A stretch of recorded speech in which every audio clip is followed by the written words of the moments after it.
Fue el año 1590. Invierno.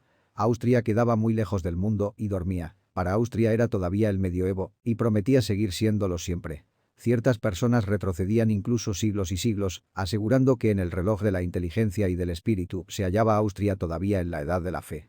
Pero lo decían como un elogio, no como un menosprecio, y en este sentido lo tomaban los demás, sintiéndose muy orgullosos del mismo.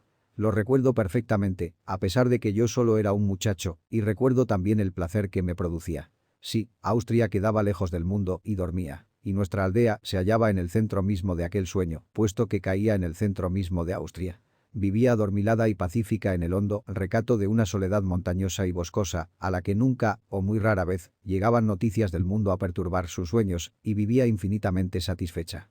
Delante de la aldea se deslizaba un río tranquilo, en cuya superficie se dibujaban las nubes y los reflejos de los pontones arrastrados por la corriente y las lanchas que transportaban piedra. Detrás de la aldea se alzaba una ladera llena de arbolado, hasta el pie mismo de un altísimo precipicio. En lo alto del precipicio se alzaba ceñudo un enorme castillo, con su larga hilera de torres y de baluartes revestidos de hiedras. Al otro lado del río, a una legua hacia la izquierda, se extendía una ondulante confusión de colinas revestidas de bosque y rasgadas por serpenteantes cañadas en las que jamás penetraba el sol. Hacia la derecha, el terreno estaba cortado a pico sobre el río, y entre ese precipicio y las colinas de que acabamos de hablar, se extendía en la lejanía una llanura moteada de casitas pequeñas que se arrebujaban entre huertos y árboles umbrosos. La región toda, en muchas leguas a la redonda, era una propiedad hereditaria de cierto príncipe, cuyos servidores mantenían perpetuamente el castillo en perfecta condición para ser ocupado, a pesar de que ni él, ni su familia aparecían por allí más de una vez cada 5 años. Cuando llegaban es como si hubiese llegado el Señor del Universo, aportando con él todas las magnificencias de los reinos del mismo, y cuando se marchaban, dejaban tras ellos un sosiego que se parecía mucho al sueño profundo que se produce después de una orgía. Para nosotros, los niños, era Eseldorf un paraíso. No resultaba la escuela para nosotros una carga excesiva. En ella nos enseñaban principalmente a ser buenos cristianos, a reverenciar a la Virgen, a la Iglesia y a los santos, por encima de todo. Fuera de esos temas no se nos exigía que aprendiésemos mucho, a decir verdad no se nos permitía. El saber no era bueno para las gentes vulgares y quizá podía descontentarles con la suerte de Dios, les había señalado en este mundo, y Dios no tolera que nadie esté descontento de sus planes. Teníamos 2 sacerdotes. Uno de ellos era un clérigo muy celoso y enérgico. Se llamaba Padre Adolfo y era muy apreciado.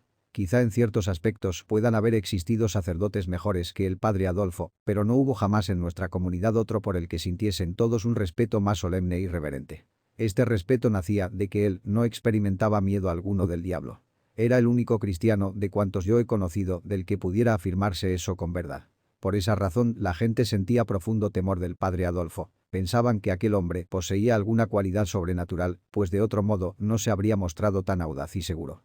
Todo el mundo habla del demonio con dura antipatía, pero lo hacen de un modo reverente, no en tono de guasa. Aplicaba al demonio todos los calificativos que le acudían a la lengua, y al oírlo sus oyentes se escalofriaban. Con mucha frecuencia se refería al diablo en tono de mofa y de burla. Al oírle la gente se santiguaba y se alejaban rápidamente de su presencia, temerosos de que fuese a ocurrir algo terrible.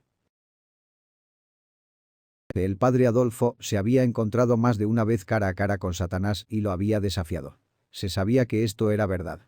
El mismo Padre Adolfo lo decía. Jamás hizo de ello un secreto, sino que lo pregonaba en todas las ocasiones. Y de que lo que decía era verdad, por lo menos en una ocasión, existía la prueba, porque en esa ocasión se peleó con el enemigo malo y le tiró con intrepidez una botella. Allí, en la pared de su cuarto de estudio, podía verse el rojo manchón donde la botella había golpeado quebrándose. Pero al que todos nosotros queríamos más, y por el que sentíamos una pena mayor era por el otro sacerdote, el Padre Pedro. Había gentes que lo censuraban con que si en sus conversaciones se expresaba diciendo que Dios era todo bondad y que hallaría modo de salvar a todas sus pobres criaturas humanas. Decir eso resultaba una cosa horrible, pero nunca se pudo disponer de prueba terminante que atestiguase que el Padre Pedro hubiera dicho cosa semejante. Además, no parecía responder a su propia manera de ser el decirlo, porque era en todo momento un hombre bueno, cariñoso y sincero. No se le acusaba de que lo hubiese dicho desde el púlpito, donde toda la congregación hubiera podido oírle y dar testimonio, sino únicamente fuera, en conversación. Naturalmente resultó tarea sencilla para algún enemigo suyo el inventarlo. El Padre Pedro tenía un enemigo muy poderoso, a saber, el astrólogo que vivía, allá en el fondo del valle, en una vieja torre derruida, y que pasaba las noches estudiando las estrellas.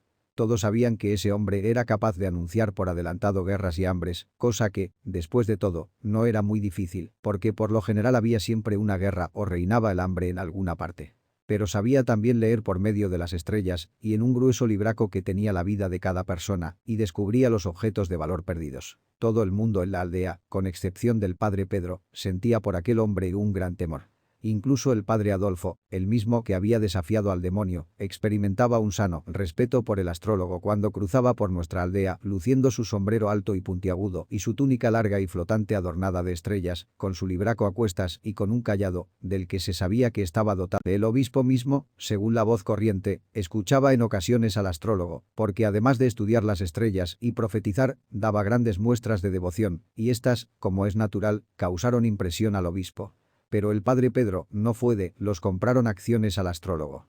Lo denunció abiertamente como a un charlatán, como a un falsario que verdaderamente no tenía conocimientos de nada, no otros poderes superiores a los de cualquier ser humano de categoría ordinaria y condición bastante inferior.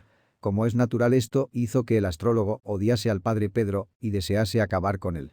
Todos creímos que había sido el astrólogo el que puso en circulación la historia de aquel chocante comentario del padre Pedro y quien la había hecho llegar hasta el obispo.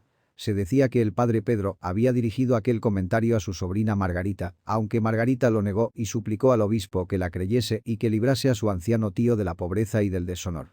Pero el obispo no quiso escuchar nada. Suspendió indefinidamente al padre Pedro, aunque no llevó la cosa hasta excomulgarlo con solo la declaración de un testigo. Nuestro padre Pedro llevaba ya un par de años fuera y el otro sacerdote nuestro, el padre Adolfo, estaba al cargo de su rebaño.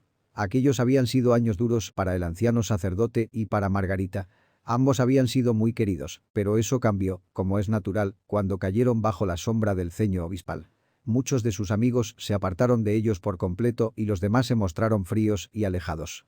Margarita era, al ocurrir el doloroso suceso, una encantadora muchacha de 18 años. Tenía la cabeza mejor de la aldea y en esa cabeza más cosas que nadie.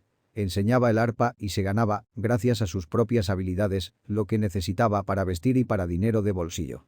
Pero sus alumnos la fueron abandonando uno tras otro. Cuando se celebraban bailes y reuniones entre los jóvenes de la aldea, la olvidaban. Los mozos se abstuvieron de ir a su casa, todos menos uno, Guillermo Meilin, y este bien podía haber dejado de ir. Ella y su tío se sintieron tristes y desorientados por aquel abandono y deshonor, desapareciendo de sus vidas el resplandor del sol.